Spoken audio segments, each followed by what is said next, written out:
Thank you for joining us. My name is Jennifer Homendy, and I'm the chairwoman of the National Transportation Safety Board.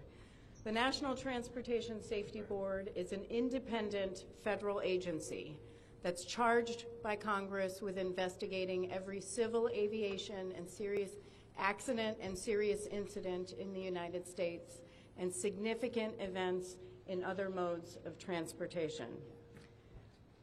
I want to start by expressing our deepest condolences, our sympathies on behalf of the entire board for those who lost loved ones in this terrible tragedy. Our thoughts, our prayers are with you. Entire communities were affected, and we are thinking of you. With me today is Bryce Banning. Bryce is a senior aircraft accident investigator with the National Transportation Safety Board. He's also going to serve as our investigator in charge of this investigation. Also with me today is the entire board. We have Todd Inman, member Todd Inman. Todd is going to serve as the board member on scene, the spokesperson for this investigation. All of the board members will be here. We have Vice Chairman Alvin Brown, member Mike Graham, who lived in Wichita for 20 years, and we also have member Tom Chapman. The NTSB's headquarters is just a mile from here. And so we are all here because this is an all-hands on-deck event.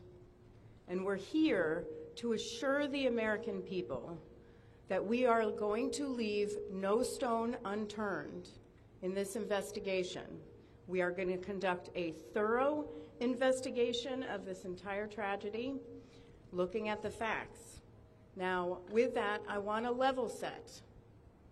When we go to the scene, and we were here last night, we allow the responders to do their important safety mission, which in this case was search and rescue and recovery. We stand back to allow them to do their important safety mission. And so this, for us, is our first full day on scene with our entire crew coming together. We have about nearly 50 people on scene, and in addition to our resources back at headquarters in our labs and throughout the agency. So with that said, we are not going to get into specific facts in this press conference. I want to level set here. We're going to get into our investigative process. As we are able to confirm factual information, we will provide that. I do want to say this is a whole of government effort. I was able to brief, along with others, the President of the United States and the Vice President this afternoon. I want to thank them for their leadership, for their tremendous support of the NTSB, for our investigators, and for the responders that are on scene doing an important mission. I also want to thank Secretary Sean Duffy, who I was communicating with early on after we first got word of this tragedy. We've been working together throughout the day, along with his team at the DOT and within FAA. I also want to thank Secretary Pete Hegseth, who was also integral in working with us today. Chris Rochelot, the acting administrator of the Federal Aviation Administration. We've heard from many members of Congress on both sides of the aisle, and so I will say this is a tremendous, one more time, whole of government effort. I also want to take a moment and thank the many, many responders that have been on scene. It has been an incredible effort, and I will have a full list that I will provide, that we will provide tomorrow, but I do want to thank them for all their work. With that, I'm going to turn it over to Member Inman for additional remarks.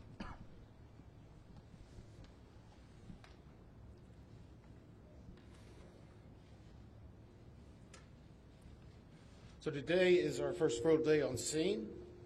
Our investigative team will be on scene as long as it takes in order to obtain all of the perishable evidence and all of the fact-finding that is needed to bring us to a conclusion of probable cause. Our mission is to understand not just what happened, but why it happened, and to recommend changes to prevent it from happening again. Since we're just beginning our investigation, we don't have a great deal of information to share right now. We will keep you informed by giving regular updates as we learn more. Our intention is to have a preliminary report within 30 days, and the final report will be issued once we've completed all of our fact-finding and investigation. Now, we will not be determining the probable cause of the accident while we are here on scene, nor will we speculate about what may have caused this accident. Today, we will be going and having an organizational meeting and establishing our parties to our investigation. We currently have the following parties that are already identified: PSA Airlines, GE Aerospace, Sikorsky, FAA, NACTA, which represents the air traffic controllers, ALPA, which represents the pilots, Army, AFA, which represents the flight attendants. The Transportation Safety Board of Canada will be an accredited representative under Annex 13 of ICAO. They will be supplemented by MHIRG as a technical advisor. They were previously known as Bombardier. The NTSB offers this party status to those companies, government agencies, and associations that have employees, activities, or equipment involved in the accident. We offer that because they will provide technical expertise and relevant information supporting the development of the best possible factual record. Once they join this investigation, they are not permitted to release documents or talk publicly about the investigation without the consent of the NTSB. So I want to stress this. It is only the NTSB that will provide information related to this investigation, with one exception. Regarding the fatalities that occurred, that notification will be handled by the DC medical examiner. We will not be discussing fatalities or names. That will be handled by them as the proper authority. So we want to talk a little bit about our process. We will analyze the facts and determine the probable cause of the accident, and then issue a report of those determinations. I also want to talk a little bit about some additional people that are here with us, and they're very important to us, and that is our family assistance group. Later today, we will be briefing the families. We normally try to do this before a media event, but in this case, they're still arriving. Our family assistance specialists are already working closely with local officials and others to help assist them in their efforts to support everyone that's affected by this accident. And let me just reiterate what the chair said. A loss of life in an aviation accident is very unusual in the United States, and our heartfelt sorrow goes out to everyone that's affected. It affects us, it affects everyone around us. There are a lot of people hurting today. We will help find out what happened. We will do it factually, and we will do it accurately. As part of this, we are going to be standing up some specific working groups. Those working groups will be operations. They will be looking at the history of the accident flight and crew members' duties for as many days before the crash as appears relevant. We'll be forming a structures group, which will be the documentation of the airframe wreckage and the accident scene, including calculation of impact angles to help determine the plane's pre-impact course and altitude. We'll have a power plants group. They will do the examination of the engines and the engine accessories. We'll have a systems group. They will study the components of the plane's hydraulic, electrical, pneumatic, and associated systems, together with the instruments and elements of the flight control system. We'll have an air traffic control group. They will do reconstruction and review of air traffic control systems provided to and including acquisition of pertinent flight track surveillance information, what you might typically think of as radar or ADS-B, along with controller pilot communications. We will also have a survival factors group. They will be doing the documentation of impact, forces and injuries, community emergency planning, and all crash and fire rescue efforts.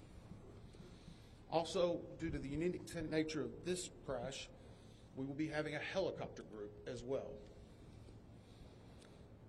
Lastly, we will have a human performance group, and this will not be its own group. It will actually be a part of the operations, air traffic control, and helicopter groups. They will study the crew performance and all before the accident factors that might be involved in human error, including fatigue, medication, medical histories, training, workload, equipment design, and work environment. Now we're going to take a few questions, but I will again stress, we don't have a lot of information now. We will continue to gather that. We will try to release it as we can, but we will only talk about the facts of the case that we know right now. I'm going to ask, we'll call on a few people. I'm going to ask that you state your name and affiliation. James Matthews from Sky News. So we heard from President Trump today talking about DEI hiring policies within the FAA and associating that with the cause of this accident. What do you say to that? Well, unfortunately, I didn't hear the remarks. I was briefing House and Senate members, but I believe, Chair, would you like to take that? As part of any investigation, we look at the human, the machine, and the environment. So we will look at all the humans that were involved in this accident. Again, we will look at the aircraft, we will look at the helicopter, we will look at the environment in which they were operating in. That is standard in any part of our investigation. I'll turn it back. Chair, can I ask you, has the flight data recorder been recovered yet? And what is the difficulty in a water disaster like this, which presents a very difficult environment for your investigators and the people out of the water? Well, the question was on the flight data recorders. And we have not recovered the flight data recorders yet. We know they're there. They are underwater. This is not unusual for the NTSB. We have many times recovered flight data recorders in water. We have our lab right here that is about a mile from the NTSB, so it's not unusual. And once we get those, we'll be able to get those read and information from them to be able to provide further information to you. I'm going to turn it back over to Member Inman. Sir. Tyler Henry with CBS News. Earlier today, Defense Secretary Pete Hegseth said a mistake was made last night. Based off of you all's initial investigations and preliminary findings, have you all been able to tell whether this was human error or mechanical failure? The question was, is there been human error or mechanical failure? We don't know what we know just yet. We do not know enough facts to be able to rule in or out human factor, mechanical factors. That is part of the NTSB investigative process and where all of these groups will come together. It's one of the reasons why the NTSB is known as the gold standard. We will take the time that's necessary, but I'd also like to reiterate, if we find something that is a significant issue that warrants immediate action, we will not hesitate to make those recommendations and make them public. We have a good track record on that, and we want to continue doing so. Sir. Hello, sir. Tom Costello with NBC News. Does it hurt your investigative process, maybe for the chairman, does it hurt your investigative process to have the president already suggesting possible causes here as you try to keep an open mind and begin this investigation? Thank you. Tom, with all due respect, I think the press also likes to state what probable cause is before we get to the probable cause. So what I'm going to say is you need to give us time. You need to give NTS, it's not that we don't have information. We do have information. We have data. We have substantial amounts of information. We need to verify information. We need to take our time to make sure it is accurate. That's best for you. That's important for the families. It's important for legislators who are seeking answers to try to figure out what they're going to do about this. And so it will take time. We do have a lot of information, but we need some time to verify that. Yeah, Member Chase Williams with Fox Business. I'm wondering about the conditions in the tower last night. Were there any performance issues in the past with any of these controllers, anything of that? Question is about controllers. As I said, we are just now forming the groups. The controllers do have union representation, which they are entitled to. They'll be working with our party system and our party groups They will be conducting interviews. Those interviews will need to be analyzed, transcribed, and other team members will need to look over it. It'll be a long process, but we will go through the entire history.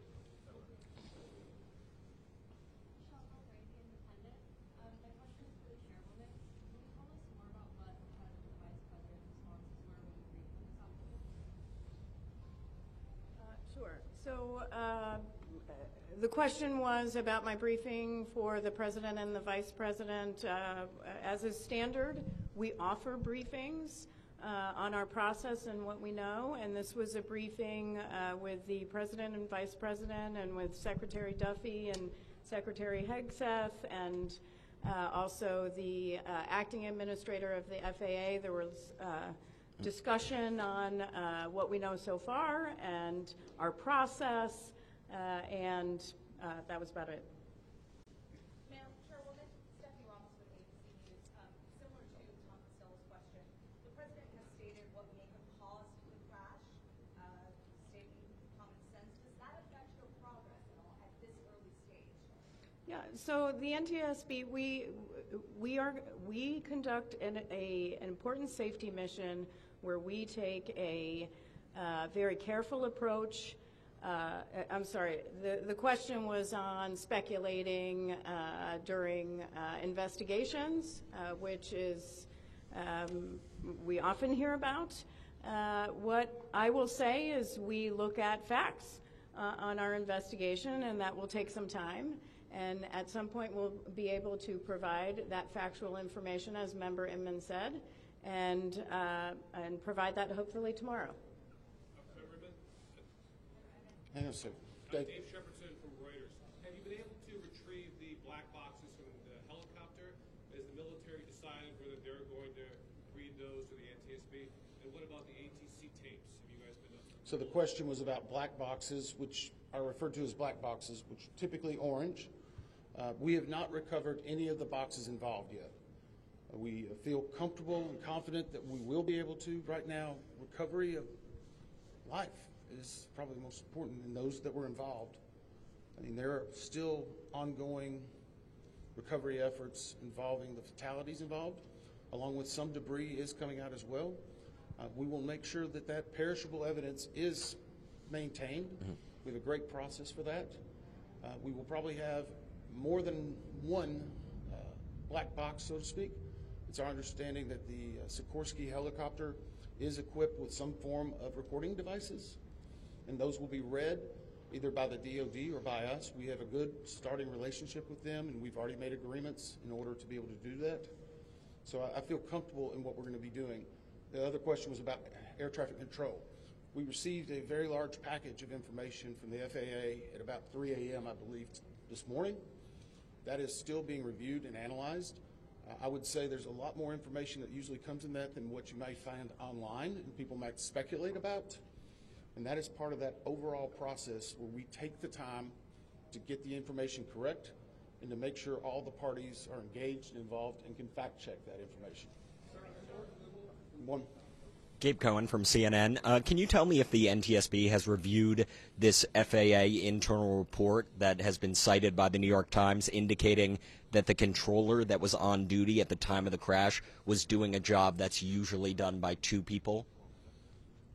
We have not reviewed any specific reports about the controllers at this time, at least from the leadership team. Our investigators are continuing to pull all that information. Their personnel records, their files, where they were at, whether they were fatigued, all that information will be part of that investigative process. But right now we can't speculate on anything that may have been reported in the media until we get the opportunity to validate and understand how it impacts the investigation. We're going to take just a few more questions. Sir?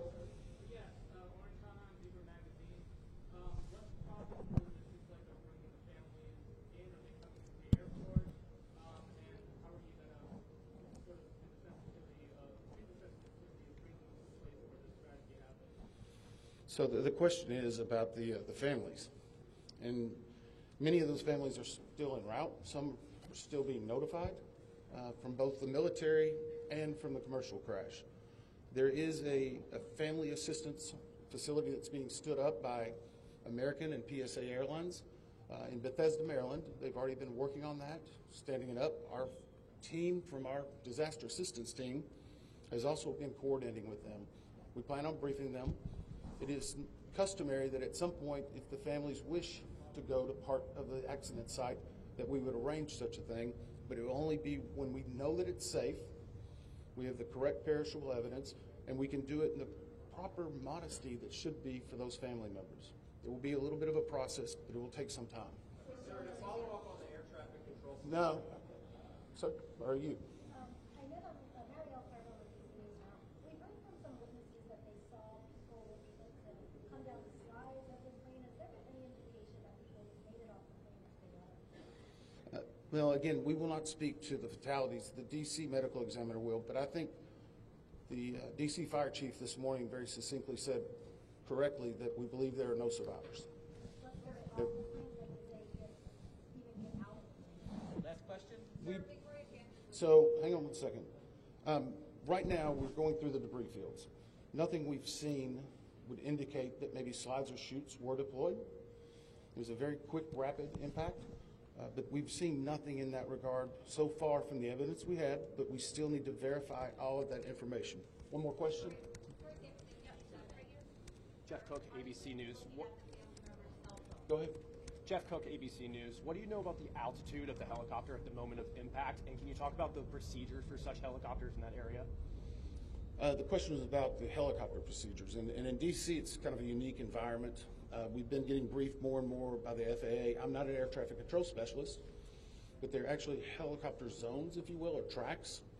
And this one was transiting, I believe, from track 1 to 4 as part of their normal procedure. If you live in D.C., you see a lot of helicopters going down into this area. So there's a very well-defined system in that regard. As far as altitude, until we get the additional information, we can't validate or basically corroborate any of that until we get more of the electronic data and the data that's on the plane. I do want to clarify one question that also came about cell phones. You know, in today's age and time, a lot of electronics and other devices do contain a lot of different information. We've found on a number of our accidents that we actually are notified through a smartphone that may sense that. As part of our process, we will obviously treat all of the effects of the deceased with dignity. We are already starting to pull that information together. If we feel that it's necessary to find or pull some of that information, we will work with the families and make sure we do it in a manner that's respectful for them and their privacy. But right now, we don't have any plans specifically on that amount, on that area until we need to. Thank you very much. Thank you very much.